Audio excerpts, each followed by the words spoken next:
Hello, and welcome to the Empowerography Podcast.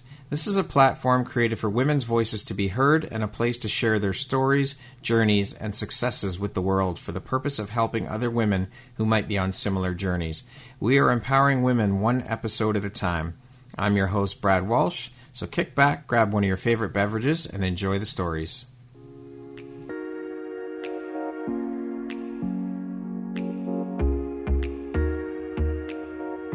If you're looking for jewelry that makes an impact on your self-care routine and your style, Empowerography would like to offer you a discount code to one of our exclusive partners, Quartz and Canary Jewelry and Wellness Company. Use code EMPOWER15 to receive 15% off upon checkout at www.quartzandcanary.com. Quartz and Canary is truly the place where spirituality meets style. Hello there, Brad Walsh here, your host of the Empowerography Podcast. Today, my guest is Camilla Fellas Arnold. She is a creativity and writing coach, a publisher, a podcast host, an artist, a photographer, and also an international best-selling author. Welcome, Camilla. How are you today? I'm good, thank you. Thank you for having me, and thank you for a lovely introduction. Thank you for making the time to be here with me today and agreeing to sit down and chat and share a little bit about your story and your journey. I am so excited and honored to have you here. So thank you. I appreciate you. Thank you for having me. I'm really excited to have this conversation. So all of these hats you wear, that's a hell of a lot of hats you're wearing. And I mean, I know you obviously don't wear all the hats at the same time. That would be pretty interesting. But, Very. But how important is prioritization and organization to you? And how do you stay on top of things? Oh, wow. That's a big question to jump in with. Yeah. So prioritization is really, really important. But I would say I'm not terribly good at it. So I tend to, rather than have a to-do list and I'm checking it off every single day, I'm not as structured.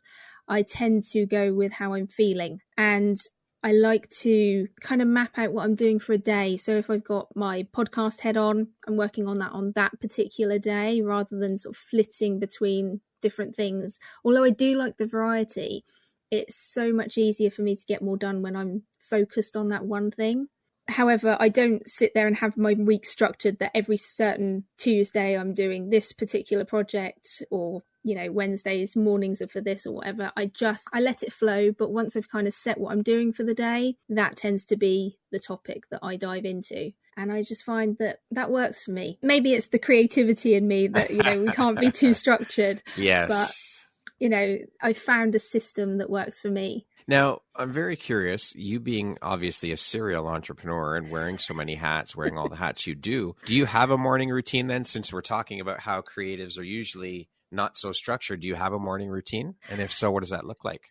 My morning routine is space for me. It's very non-negotiable time. And what it is I have 2 dogs. They always make sure that I get up at around 7 because they want their breakfast. And, it's definitely no later than 7:30. Yeah. And then from then, obviously, they'll have their breakfast and I sort out my breakfast as well. And then I have some quiet time. I'll do my meditation. I will catch up on, if I've got any messages and a bit of social media, those kind of things, and just have that. It's almost like an incubation time for me, some reflective time that can be up to an hour or so. And then usually I'm getting ready to take them out for a walk. My mornings are quite slow, basically. We'll go for a morning walk that takes about an hour. And usually my working day doesn't actually start until about 10:30, sometimes 11. Yeah, it used to be that I'd start at 9 and then work all the way through until, 5, even working for myself at home. But I found that I would just keep going and get burnt out. Whereas if I take that time to have my morning for me, and slower start, I still get the same amount of work done, just in less time. And I feel like I've actually clawed back some of my life. It's funny. I've talked to a few people lately, and a few of them have said that, they don't start their day till 10, 10:30, 11 o'clock because they take that time for them. And that's it. It's not negotiable. Definitely. Because we're so busy during the day. You've got all these people that you can talk to, calls and appointments and things that so many people want to do them in that working hour window that a lot of the time you feel you can claw back time for yourself in either the mornings or the evenings. And for me, I'm definitely nowhere near my best in the evenings. So reflective time doesn't work for me then. So I've just had to kind of shift my day around to find where it does work for me.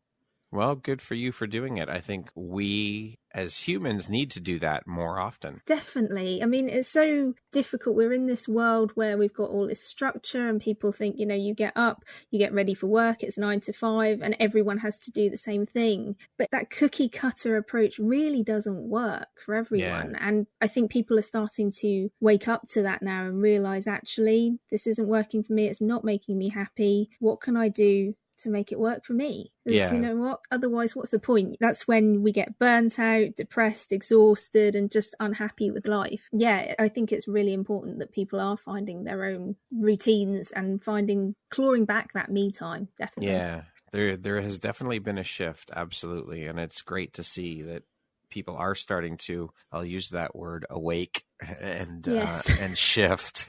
So it's good. So I'm curious as well, again, you being the serial entrepreneur, have you always had that entrepreneurial bug in you?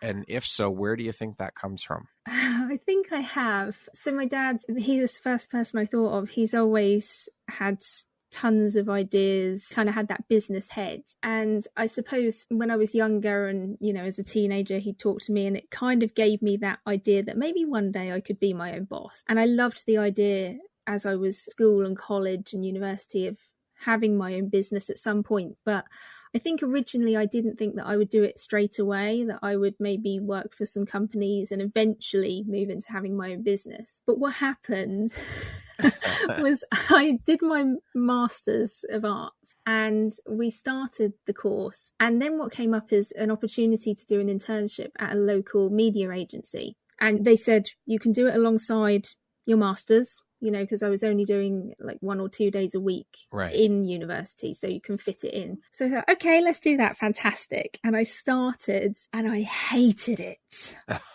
Oh, it was just so awful. I think it was either 1 or 2 days a week. It's so bad that I can't even remember. I just blotted it from my mind. But there I was sitting in this horribly air-conditioned room. No one was talking to me. There was like this elitist atmosphere. And I remember going home just feeling so flat and just feeling like this isn't for me. So what happened was I think it was about a month in, and I then went to essentially my boss. And I said, I'm really, really busy with my Masters. I'm really struggling with my workload. I think I'm going to have to stop the internship. And from that moment, I just thought, I can't ever do that again.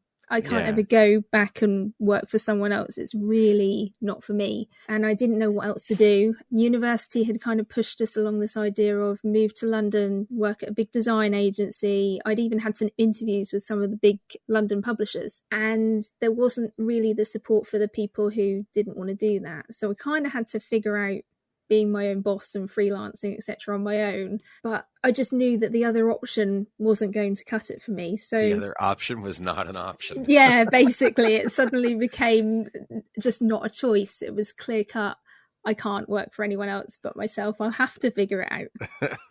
When you're forced to do that, though, sometimes that's really good because it forces you to think outside the box and make shit happen. Yes, that's true. It was definitely an eye-opening experience because I had no idea really what I was doing. And I think a lot of creative people, we don't really have that business head.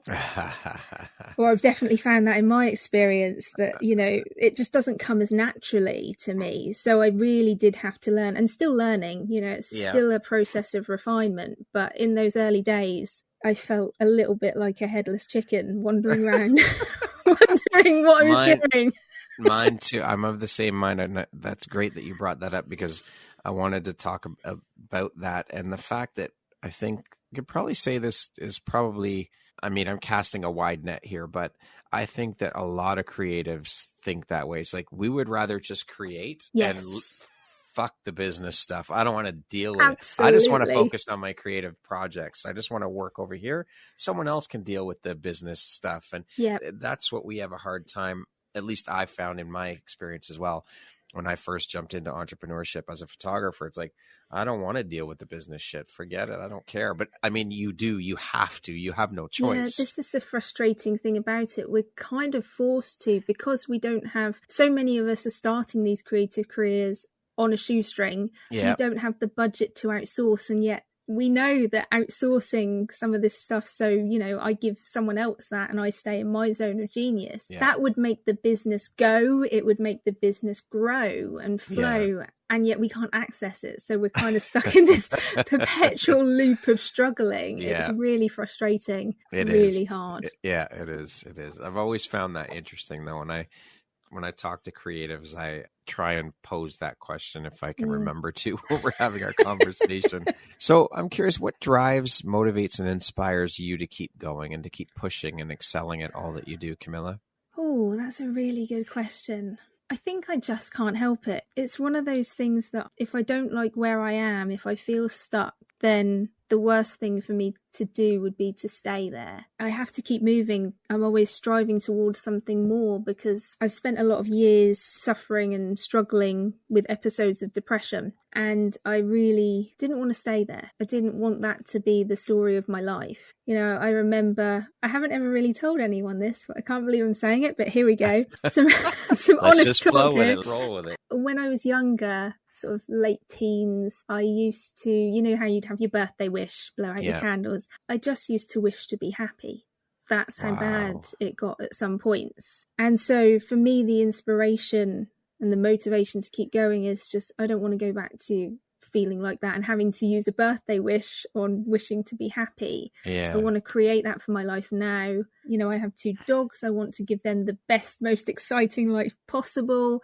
I want to have that freedom that freelancing and being your own boss creates. I want to be able to, rather than just, you know, you see all these people and they are just dead at their desks, and I don't want to be that person. I want to have a rich and exciting life and do the things, you know, experience all the possibilities of life there is to offer.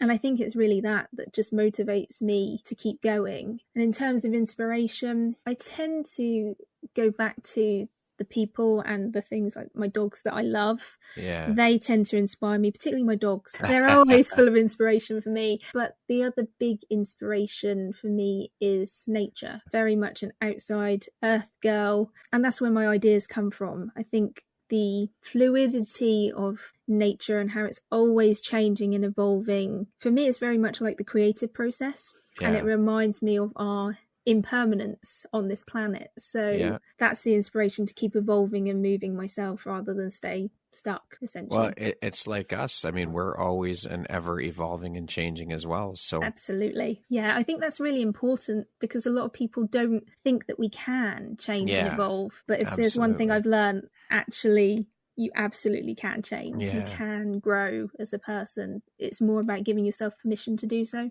Well, thank you so much for being vulnerable and sharing that moment. That's powerful, like really, really powerful. Thank you so much for sharing that. Thank you for creating a safe space that I can share. I really didn't know I was going to come here and say that, but there we go. Here we are. It's out. Going with the flow. So, Camilla, what set you on this path of creativity and helping people find creativity within them? How did your journey begin? Oh, well, creativity, I was the creative child. I did a lot of pretty much everything, you know, painted, wrote, sung, drew, all of it. So it's always been within me.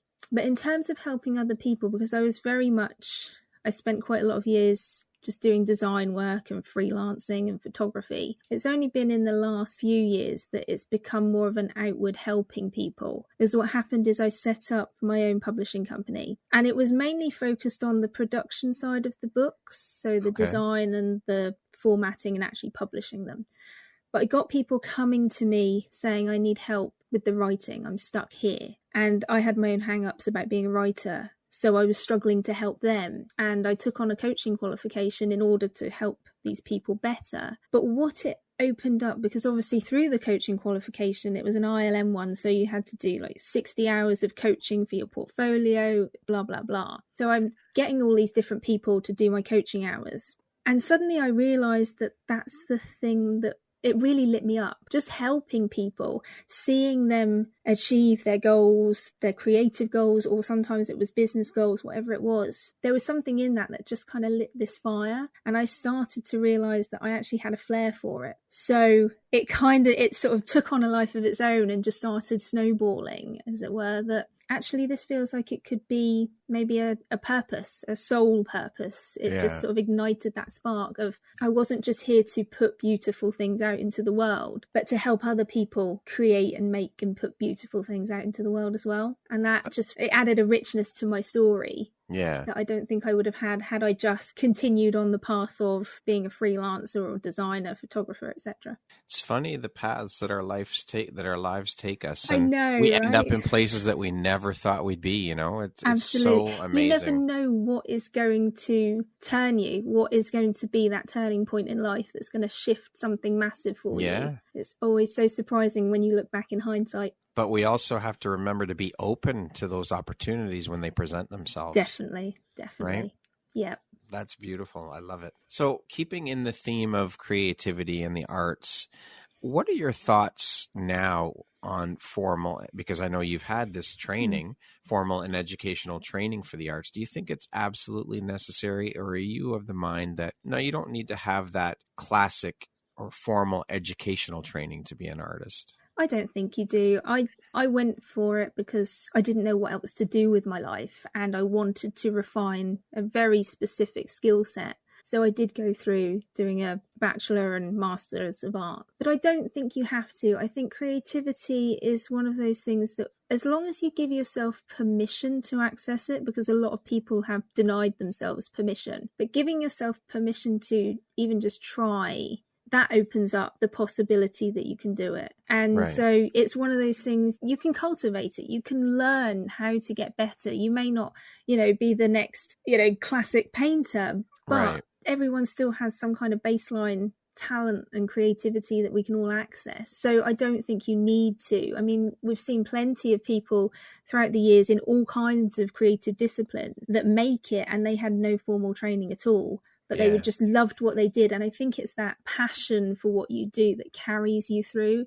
If you're passionate about it, if you really love it, you'll keep practicing. And the more you practice, the more you perfect it, the more you get just better. And eventually, you'll hit your stride. People start to notice if that's what you want to do with it, if you want to take it seriously. So no, I think there's a lot of issues within formal art education. But won't get into that right now. But that's a whole other episode. Yeah, I think it is. So I think really it doesn't matter. If you say that that's the only route into creativity, then a lot of people are not going to be able to ever access it. So for me, try it, give it a go, allow yourself permission to even try and just see what you can do. Well, this is a great segue into my next couple of topics I want to discuss with you. So as a creative, again, and a creativity coach, I think about this a lot and I wonder about it. And I've talked to many people about it because it's just something that's usually sitting there in my mind. And I think about it often. When it comes to artists, athletes, musicians, just people, there are a select few, we'll say 10% of the, just for sake of numbers, that are just, they're born with that innate talent. Like it's just in them, geniuses. Like it's like they come out with a paintbrush in their hands or a guitar or drumsticks or what, you know what I mean? They just have it. And it's almost like they don't even really need to practice. I know that's not true. They do. Of course they do. But I've always wondered, and I always think about the fact that there's that 10%, but the other 90%, do you think that other 90% can ever achieve or attain that level of skill that those people are just innately born with through practice, through learning? Do you think they can ever hit that same stride? Oh, that's a really good question. I mean, I think some people do just have that natural eye for it, but I also am mindful of the fact that if you go look at any of the really famous painters, for example, and you look at what is considered to be their best work, I'm going to hazard a guess that 99%, 100% of the time, it wasn't their first painting. Yes, their first painting had a flair to it. It was great, but it wasn't their best work. They still had to work at it. And I mean, for me, I started doing graphic design back in I think it was about 2001, and I was making like little blinkies and blends and things. And I wasn't good. I didn't know what I was doing, and yet I refined it. I think for people who don't feel like they are creative, take that label off right now, because that's not serving you. But also, you can practice, you can cultivate these things. Who said that you can't get as good as someone else? I think it really is that ability to just give into the passion and just refine the process, rather than just saying, oh, well, I'm never going to be that good because I don't have that talent, I wasn't born like that, and then just giving up. Actually, what a lot of that incredible skill is down to these people who just won't give up, that tenacity. They just can't help themselves. It's almost like a compulsion. They're obsessed, so they just keep going. And often you look at these people who have created, masses, amounts of work, and they're all masterpieces. They've done it over a long period of time. In fact, entire lifetimes. So why not someone, the average Joe on the street who's never picked up a paintbrush? Why can't they do the same if they want to? I don't see where they can't try, as long as they're committed to trying. I think that's the thing. People come to it with the perception of, oh, I'm going to paint a picture and it's going to be the next Monet. And it's like, no, it doesn't work like that. No. Give it a few years, practice a bit, and you'll start to see the improvement. But from the first go, for a lot of people, no, it's not going to look anywhere near that. Very interesting. I love hearing other people's thoughts, other artists' thoughts on that. And so again, this leads us into another great one. And you've touched on this already. You do hear a lot of people say, I don't have a creative bone in my body. It's just not who I am. I don't have this with it. So what do you say to people that say that to you? As a creativity coach, how do you handle that? Well, I think for me, it's about trying to help people redefine what creativity means. Because a lot of people are of this mindset that creativity is some kind of tangible piece of artwork. And often most people consider it to be a painting, a drawing, a something. But for me, I see creativity in so many things, not just the traditional creative professions, such as drawing, painting, photography, design, illustration, etc. What about things like, I'm thinking of my husband for a second, his ability to go into the kitchen towards the end of the week when we need to do a food shop and find all the random things in the cupboard and make a meal out of it that tastes good. What about people who cultivate beautiful flower beds? Those gorgeous English borders, and they're very intentional with how they're planting things, or you've bought some flowers from the shop and you arrange it. These are all creative things. They're small creative things, but for me, they're still creative. And I like to try and encourage people to see creativity can be not just the beautiful painting that sits in one of the museums. It can be, you've got some photos that you want to put into a scrapbook. How are you arranging them on the page? What is your thought process behind why do you want to put that picture there, and what do you want to write with it? And people who like scrapbook and collage with all the different papers and they cut bits out and all of that kind of stuff, that's all creative. So for me, helping people redefine that creativity is like the first step to helping them access it. Brilliant. I love that. What is the most challenging part of the work you do in terms of helping people tap into or find their creative voice, their creativity within? I think really the most important thing, and it always is the challenge, is helping them drown out everyone else's noise and tune into their, what I call internal authority. But to go past that inner critic, because that's where the imposter syndrome lives, and that can also stop us in our tracks. If we're not listening to everyone else and, worrying about their external opinions and judgments, then we've got our own.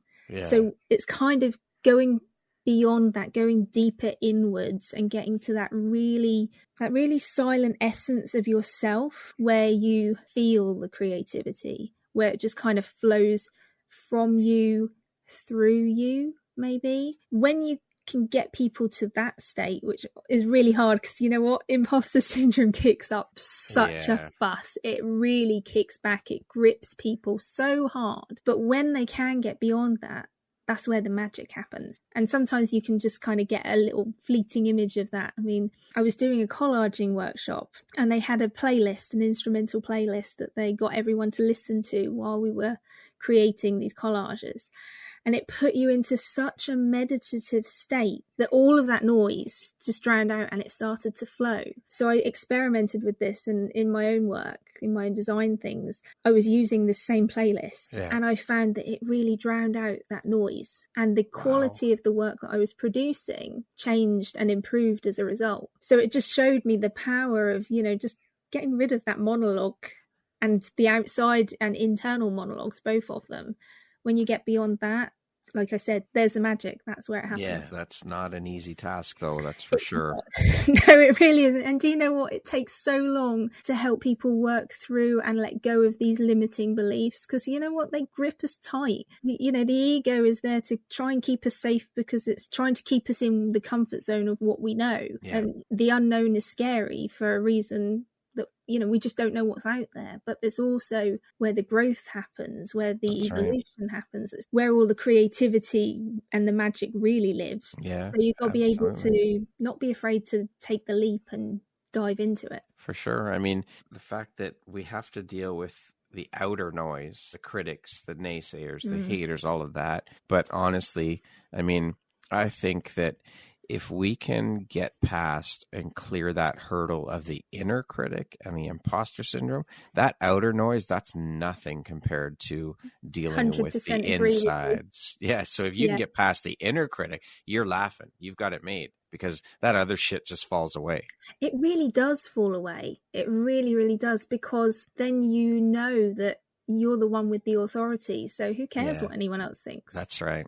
So what inspires you to create art? Where do you pull inspiration from when you're creating? So I pull it from all kinds of places. For me, my creative work is really it's a collage in itself. I collect ideas from things that I've read and pictures, and then funny moments from my life, stories I've heard from other people. I don't think I can even tell you where it comes from one place, because it comes from so many different places. And it's almost like I say creativity is magic quite often, because it is like that for me. It's like creating a potion. I've got a cauldron and I just throw all these things in a pot. It's true though. I just see what happens. Yeah. For me, it's that bringing together of all these bits, and you know, you twist them into your own perspective, and you know, nothing ever looks like the original place that it came from, but you create something amazing out of it. I love that. I can just envision you standing there over a cauldron, mixing up all the things. Well, I am born on Halloween, so I am the original witch. I love it, Camilla. So can you share with us a little bit about your creativity and coaching business and how long ago you started it? Oh, yes. So the creativity and coaching business kind of came in the last year or two, because like I said earlier, what had happened is I'd been doing the publishing. And for the last 3 years, I've been working with writers who've been saying, please help me with the writing. I'm stuck in the process. And I was really, really struggling with it.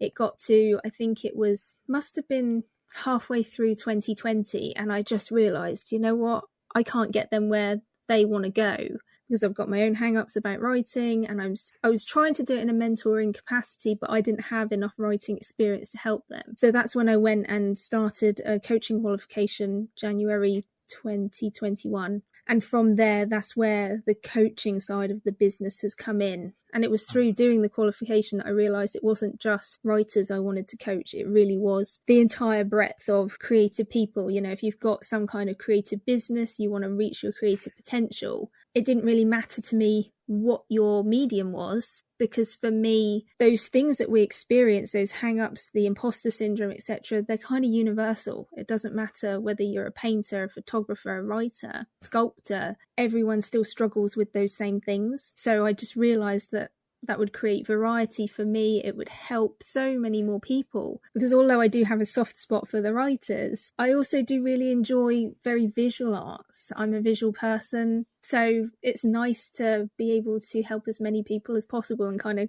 I know they say niche down when you're trying to build a business, but yeah, that doesn't work for me. I like variety. just do you. That's it.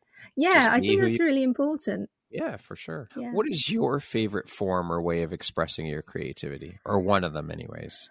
Oh, I think photography has always been my one true love when it comes to anything creative. I did try and do it as a business for a short amount of time. But I think by turning it into a business, that's where the passion lost itself for me. There was other reasons why I stopped working as a wedding photographer, but actually just taking a camera, particularly a film camera, and just going out there and just playing, just seeing what I can create.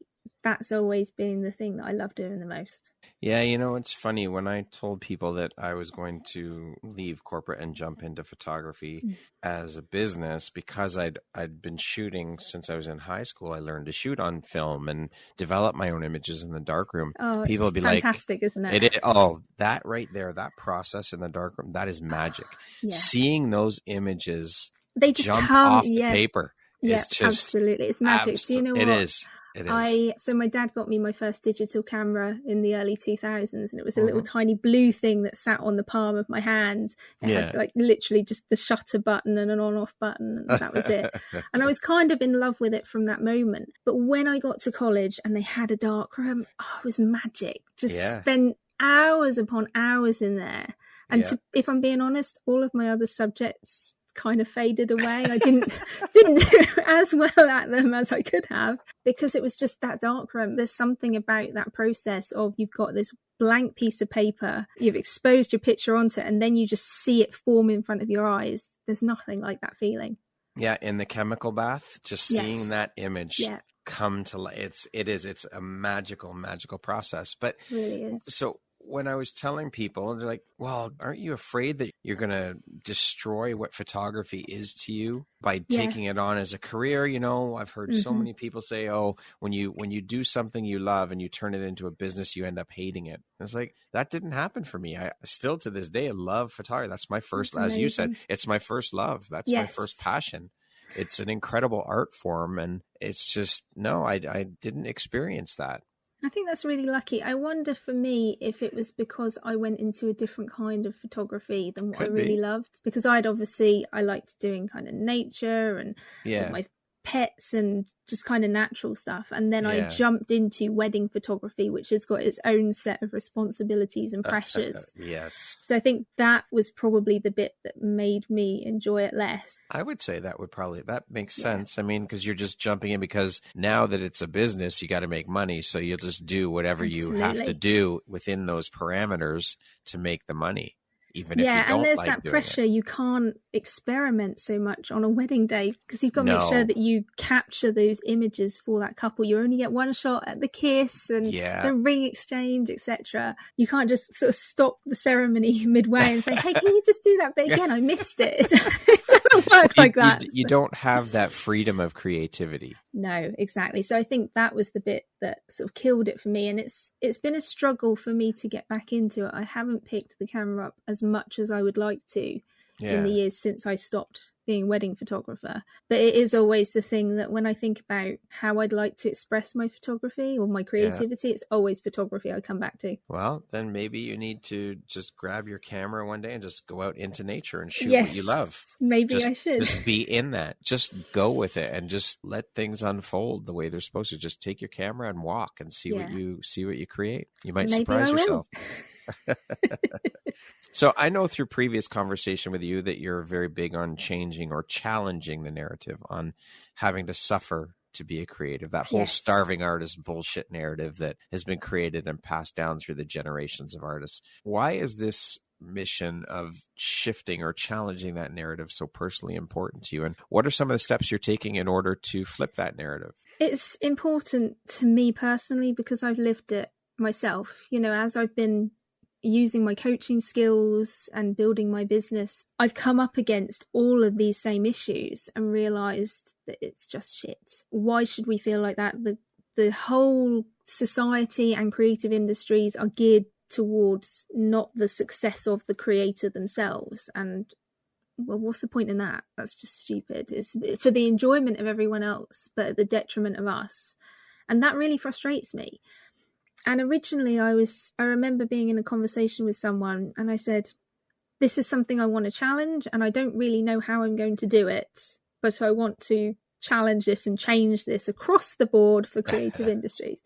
And I remember them saying to me, but you kind of are doing it already. And I sort of looked like, what do you mean? And what he said in response completely changed how I view what I do. and how I'm actually working to change this, because he said, you're already working with people and having these conversations. When you're coaching clients, this is what you work on. So my original idea had been to make a big change, activate a lot of people at once and get really loud and noisy about it. But suddenly I realized it really does come back to us as individuals, because you change someone's mindset, they change their mindset and realize, I don't have to buy into the fact that I have to be a suffering artist. I can be a joyful artist. I can be rich and wealthy and love it and only do the bits I like and blah, blah, blah. When they come into that space, they interact with the people around them differently. Yeah. And they educate their friends and their clients. And then those people will then go do the same, and it creates a ripple out in that way. So for me, it really is about the individuals. Yes, I could talk and make a lot of noise about it. I could go on podcasts and TV and media and,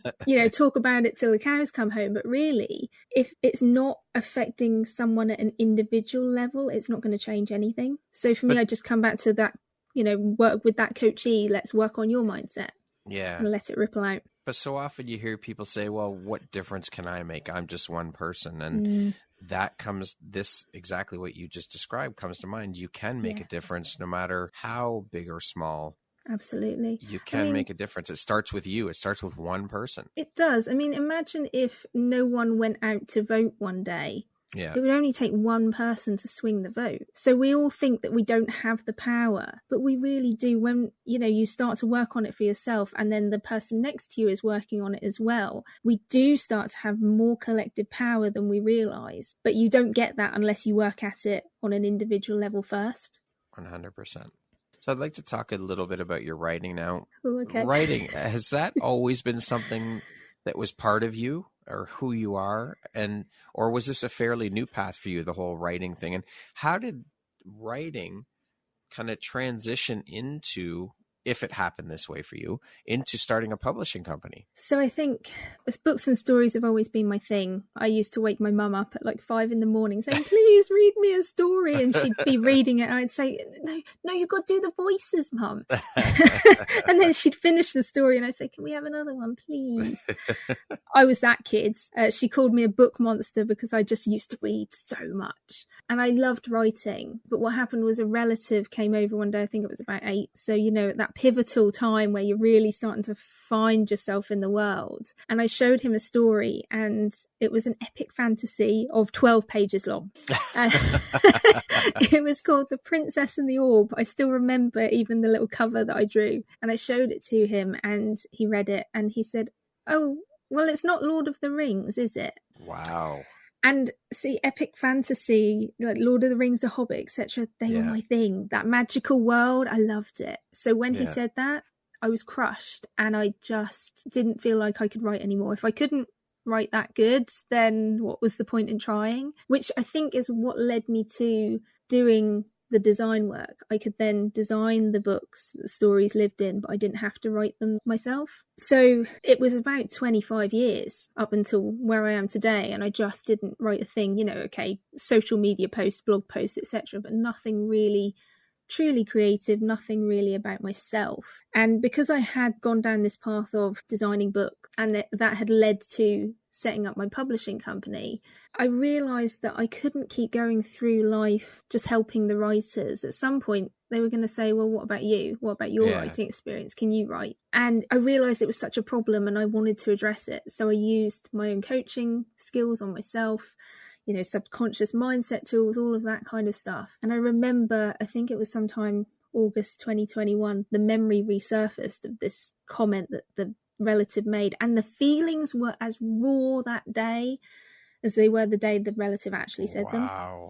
It was just the most horrendous feeling. And I thought, A, I need to heal this. I can't live like this. B, I never want anyone to feel like this either. I don't want anyone to feel like they can't share their voice, speak their truth, follow their dream. And so I worked on it, and I think it was about November last year, suddenly I started writing poetry for the first time in 25 years. And I thought, I need to keep going with this. I've got to gain that momentum, keep going. And this opportunity to be part of a multi-author book kind of appeared in my inbox one day. And it was one of those full body yes moments. I just knew I had to be part of it. And so I signed up to contributed chapter to Sacred Redesign alongside you, and I haven't stopped since. It's just kind of reignited the passion, and at some point I'm sure I will, write fiction again, but at the moment I'm staying in that non-fiction world, just getting a feel for what it feels like to be a writer again.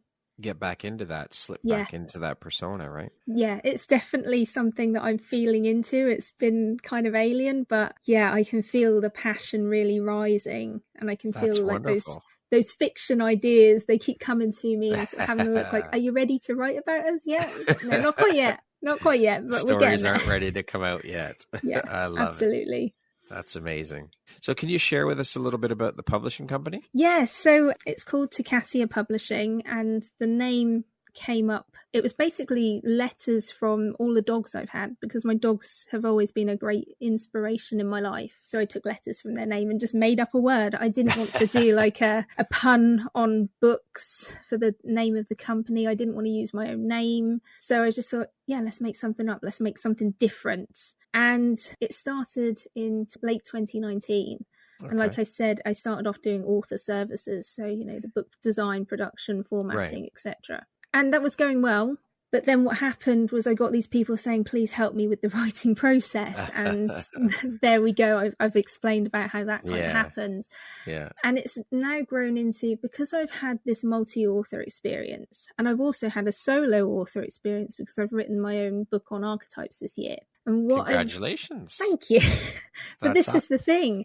No one really knows about it. I haven't made a lot of noise about it because it's such a stark experience compared to the multi-author books. Solo authoring can be so lonely, so hard, because you don't have that power of the group. So what I've been looking at in the last literally few weeks, and this is where my publishing company is going forwards, is I'm going to start doing more multi-author books because they're just so exciting. They've got that energy. They're a great stepping stone for people.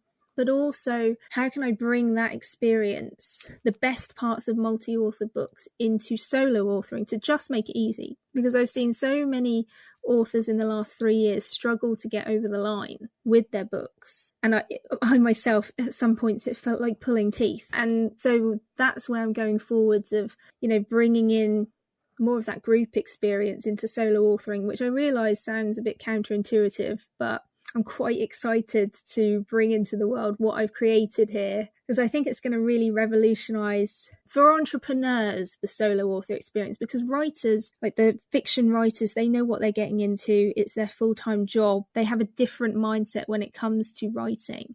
But for entrepreneurs, that solitary experience can be really hard to cope with, and that's why so many of them just don't get it done. So I think bringing the best parts of multi-authoring into their experience will help them get these books over the line that then build their business, that help other people. So I'm really excited to bring it into my business and help other people do it. That's pretty much where I am at the moment with it. I'm excited for you. I think it's an amazing idea. And you're right. I mean, entrepreneurship, solopreneurship is lonely as it is. So then you tack on being a solo author to that. And it's just incredibly isolating. So that co-authoring environment is just so incredible because you all feed off of each other's energy. Absolutely. And support one another. It's a beautiful, beautiful experience. It really is. And that's what I wanted to bring to the solo authors. And also, there's a power in that group.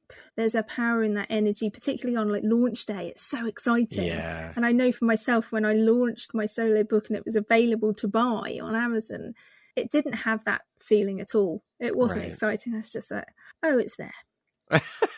And I don't want other people to experience that. Yeah. So yeah, it's really important to kind of marry the two and create something new for people. I love it. I think it's a brilliant idea.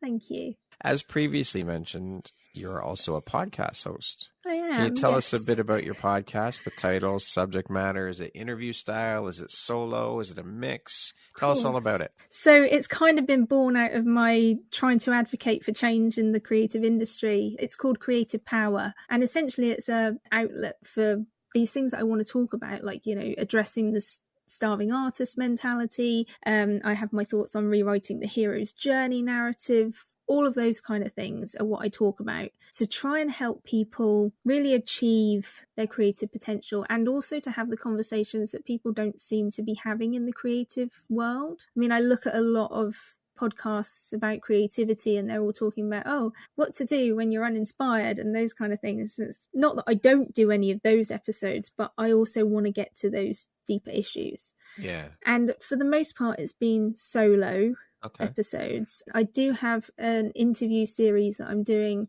with my dear friend Emily Tuck. She comes in every 6 weeks to talk about, we're following the pagan wheel of the year, all of the different solstices and sabbats, and she's talking about the impact of creativity, how they impact creativity, which has been fascinating. I do want to bring in more interviews into the podcast, but you know when you can feel your podcast is changing shape? Yep. Energetically, it's in an incubation phase of doing a thing. I'm not quite sure at this stage what it's going to come out looking like, so I'm just kind of rolling with it as it is for now, but I can definitely feel it's changing, it's doing something. So I think it's going in the way of more interviews, maybe a slightly different, like a tweak in focus. I don't think it will be rebranded too much, but it's a fun process. For me, it's been really good to help me put my stake in the ground, you know, really reclaim my voice and just say the things that I don't think people are talking about enough.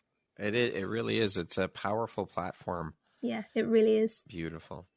What do you think your unique skill set or superpower is that's helped you become successful? Oh, I think it's my ability to see a spark in someone. I can see when someone's got some magic in them, when they can't necessarily see it, and I'm really good at pulling out of them. It sounds really strange, but it's just one of those things. I don't know if it's just my ability to always see the good in people or what it is, but when someone's got something really unique to give to the world, I can see it before they can. That's what I do with my coaching, help them really shape it, and also help them kind of accept the gift that they've got, because sometimes you can be a bit like, oh, I don't know if I even want to do it, or I'm not sure about it, or it feels too big, who am I to do it? Yeah, I'd say that's my superpower, seeing that spark in people and teasing it out of them. That's a wonderful superpower, helping people, giving back and impact, you know, that's what it's about. Speaking of success, how do you define the word success? For me, I think it goes back to my vulnerable moment earlier of being happy. And for everyone, that looks different, happiness. You know, for some people, it may be, you know, having millions in the bank, or it may be having a little, you know, cottage by the sea or whatever. But defining success for me is just about, am I happy? Am I enjoying my life? Do I have the freedom that I wanted for my life? Because that's why I chose to be my own boss anyway, to have that freedom to just say, you know what, I don't want to do any work today. I want to go to the beach. I want to go, you know, out for lunch with my family. Having that freedom to just move as I'm guided to, as I want to. That's part of the success for me, just being able to pick up my business and then just put it down when I want to, and know that it's still there, it's still running. It doesn't need me to be in it 24/7. What would you say is one of the most important things you've learned in your life? And what was your life like before you learned it? And what was your life like after learning it? I think knowing that I can change my mindset has been the most important thing. Because, you know, as I said earlier, I struggled with things like depression, and there's days where, you know, you just don't see a way out of the tunnel. You don't see the light at the end of the tunnel. And the day that, as I mentioned her before, Emily Tuck came into my life and said, you know what, you can change how you feel. You can change your mindset. You can heal your wounds of the past and free yourself from those limiting beliefs and everything holding you back. That was the life-changing moment for me, because I've become so much lighter as a person. I've become more confident, more optimistic, I wouldn't say more of a go-getter, but I definitely have more motivation to get myself out there and do the things now, because I feel like I can. I feel like it's possible. I can actually reach and taste that success that I dreamt of or hoped of. It doesn't feel like it's just a, you know, far off pipe dream anymore. Yeah. Emily is a beautiful, beautiful soul. She is so genuinely beautiful. She's I love her so much. She's just an amazing human being, and is so about helping people and giving back and support. And look at what she's done for you by supporting you and telling you and encouraging you. She is absolutely beautiful. She just showed me that, you know what, I don't have to be held back by the person that I was. Yeah. I can be someone new, and I'm so thankful for that. It's completely changed my life. Yeah, she's amazing. She is. What does the word empowerment mean to you?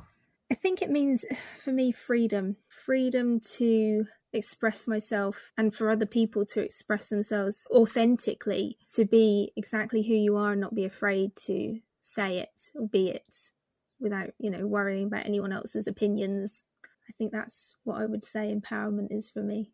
Who in your life has had the biggest impact on you and why? Oh, this is a big question. I think I would say the two great loves of my life, and one of them is my husband. He has shown me that it's okay to be myself. He believes in me when I haven't believed in myself. He's shown me what it is to have someone I can rely on, someone who's consistent, and he always encourages me to be the best version of myself that I can be. And the other great love of my life was an ex-boyfriend that I had before I met my husband.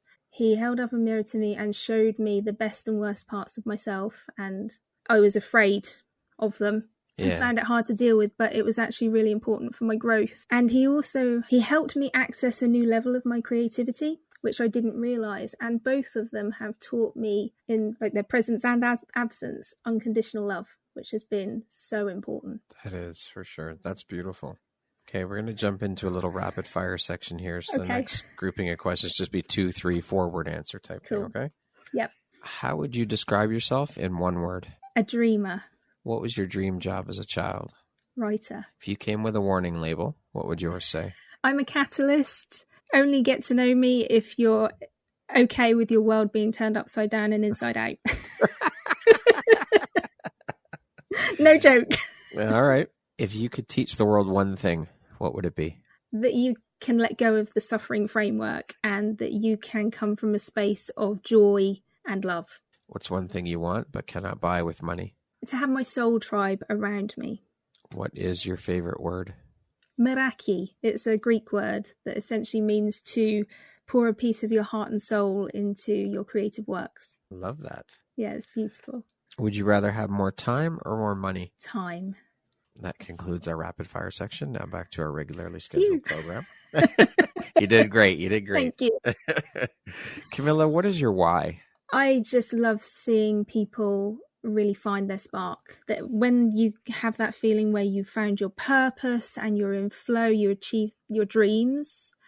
There's nothing like that feeling for me. There's nothing like seeing someone just shine and soar. And that's the feeling that I kind of live for, just helping people really find their voice and just to achieve their creative potential. It's almost like a kind of mother hen feeling. You just feel so proud of them when they do it.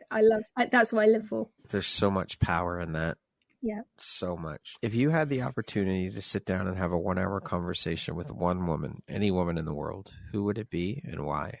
I don't really have idols as such, but the one person I would probably pick is a Japanese singer. Her name is Ayumi Hamasaki. I found her music when I was a teenager, and it's been there in like my lightest and darkest moments, always been inspirational for me. So to have a conversation with her, because obviously, she's in Japan, so it seems unlikely, that would probably be the person I'd want to sit down and chat with.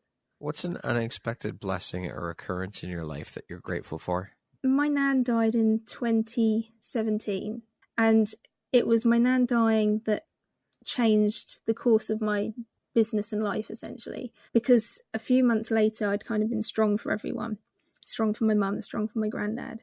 And I remember being at a wedding and had a panic attack come out of nowhere. And I think what it was is that stress, carrying everyone else, being strong, just kind of compounded with the, oh my God, responsibility of being at a wedding and all of that. And in that moment, I realised that I couldn't do weddings anymore. So I finished all the weddings I had and didn't book any new ones. I just realised it wasn't fair on me, them, etc. And I didn't know what else to do, so moved back to graphic design, which is where I met someone who then asked me to help them design their book. And that set off my publishing company. And so here we are today. And I think, although it was a horrible shock when we lost my nan and we all miss her every day, it's been really tough.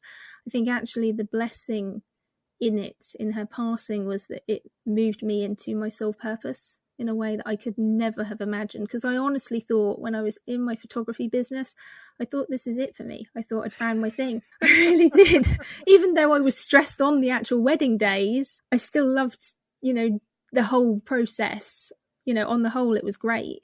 And the weddings were fun, even if they were stressful. So it was a blessing in a way for her to go so suddenly, because it's pushed me into this. Yeah. Much as I miss her, I don't think any of that would have happened, had she not passed away so suddenly. Wow.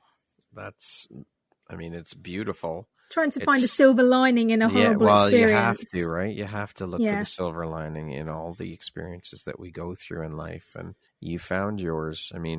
As sad as it was to lose your Nan, look at where it's led you. Absolutely. She was guiding you. I think she was. I really think she was the one who saw me from up there. My voice is going now because I'm obviously onto something. She saw me from out there and thought, you know what? You're not doing what you're meant to do. I'm just going to shift you. I'm just going to move you. I'm going to gently nudge you into this. This is where you need to be. Absolutely. That is so beautiful. Camilla, what does the best version of you look like when you close your eyes and imagine it? Oh, she is, normally I would say, she's got like her red lipstick on and wearing her fedora, etc. But actually the best version of me is wearing roller skates, dungarees, and got her hair up in space buns. And the reason I say that is because she is the most joyful version of me. And that is really something that is important for me to find right now. I love that. Chase that girl, find that girl, and step into that. I am going to. I've got the skates on order. They are coming. Beautiful. I'm nearly there. There you go. You can touch it. It's right there. Yeah, it's literally within touching distance. I love it. If you could go back and give your younger self one piece of advice, what would that piece of advice be? I think I wouldn't go tell her, don't listen to your relative, keep writing or something, because I don't know how that would change things. So I think, because I don't think I'd want to change things, if I'd have just been down the path of being a writer, I wouldn't have been able to help all these other people. So I wouldn't have wanted to be too specific with my advice to her. But I think what I would say to her is, be yourself, always be authentic. Don't let anyone dictate to you what you can and can't do. Because when I am my authentic self, that is where the magic happens. And when I've lost that spark, that's where I've kind of gone astray and, taken all these detours and diversions. So that would be my message to her. Always, always, always be your authentic self. Beautiful. Lastly, if you were to deliver your last 30-second speech to the world, your corner of the world, like your tribe, your people, what would that last 30 seconds sound like? What would you say, or what words of wisdom would you impart? Oh, that's a really good question. I think I would say, covering, touching on some of the things we talked about earlier, you can change your mindset. You can let go of those limiting beliefs. You don't have to stay stuck where you are. It starts at an individual level. And, you may need subconscious tools and mindset to, all of those things to help you actually shift it, but you can shift it. You can become a new person. You don't have to stay stuck with all these labels that you've given yourself. Because the thing is, we spend 24/7, 365 days with us, with ourselves. So you've got to make sure that you like yourself, that you enjoy being with yourself. And if you don't, you do have the power to change it. I know, because I've done it myself. And I'm really starting to love and embrace who I am now. And it's made a difference to my creativity, my business. All aspects of my life have improved as a result. So don't allow those limiting beliefs stop you or hold you back. Don't feel like you have to stay with them. You can move past them. You can heal those old wounds and create whatever you really want to create in your life. Beautifully said. Thank you so much. What a wonderful way to end the interview. That was beautiful.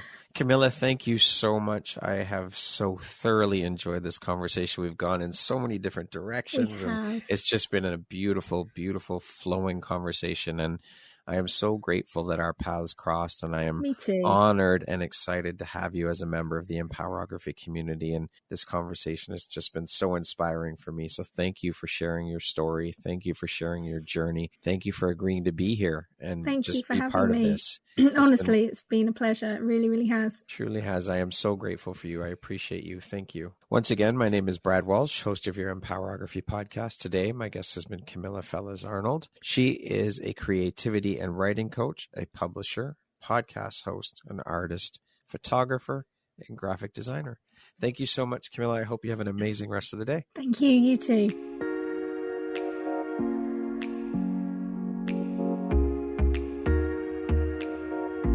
Thank you very much for listening to this podcast. If you haven't yet, please be sure to subscribe, rate, review, and share with all your friends. You can find me at visuphoria.ca and follow me on Instagram at Empowerography Podcast and on Facebook at Empowerography. Please join me next time for another inspirational story from yet another amazing woman.